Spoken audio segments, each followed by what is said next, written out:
Hello, my name is Anastasia Galina and I'm a restorator of architect, and I want to tell you about my profession. It's rather young. The first restoration was in the start of the 19th century, and today I want to speak about what was before the restoration, and the Pantheon is a very good example of it. I think you know the Pantheon. It's a very famous ancient building. It was built in 2nd century of DC, and it has a very famous dome, the dome of the Pantheon.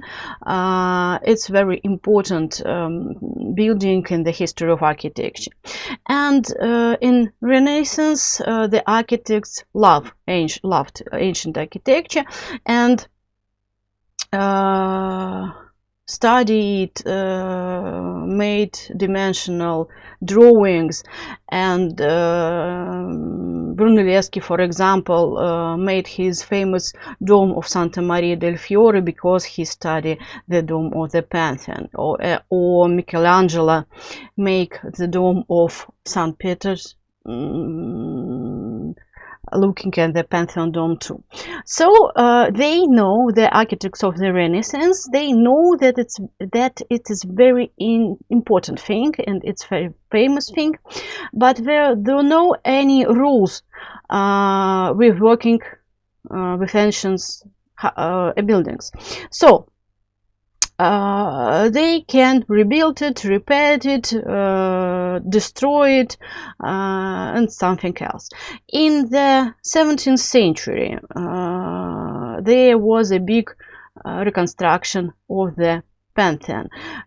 It was made by Giovanni Lorenzo Bernini, and he take away a Romanic bell tower because the Pantheon was the Christian church in the Middle Ages, and he put his own symmetrical bell towers on the Pantheon.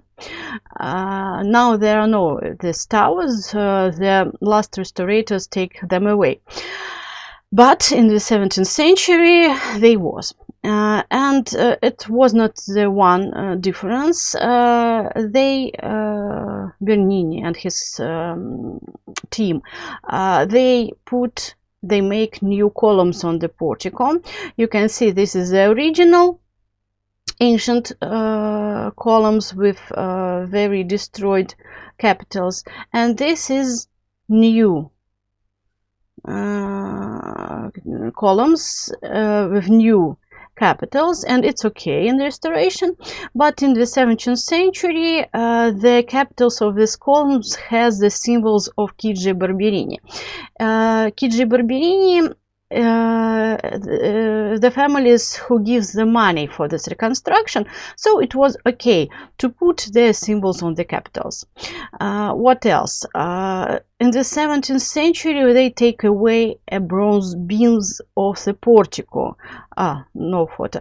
The portico has bronze beams, and in 17th century, it was decided to take this bronze for the cannons of the castle of St. Angelo, and now the beams are wooden. In the 18th century, the new interior walls were made in the Pantheon.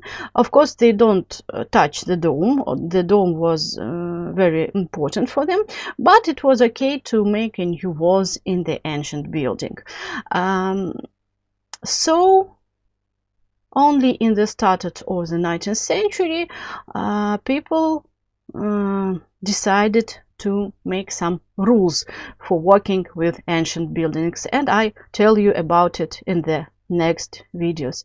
Thank you very much.